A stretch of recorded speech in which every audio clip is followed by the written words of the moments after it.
O kəs ki inanıb Allah mehribandır, onda ağlamaq onun silahına çevrilir. Qəribə sözdür, bəndə Allahı təhdid eləyir.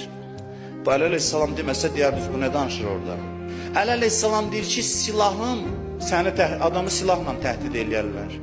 Mənim silahım göz yaşlarımdır, ağlamağımdır. Uşaq yəqin bilir ki, anası onu çox istəyir, o qədər arxayındır ki, ağlamaqla ananı təhdid eləyə bilir.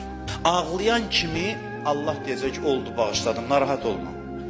Onu başa düşən, onda ləzzətlə gedir səhvlərini etiraf eləməyə.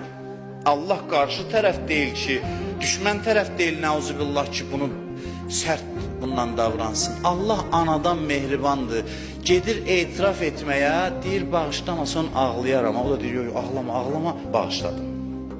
Bu halda səhvin etirafı da ləzzətə çevrilir.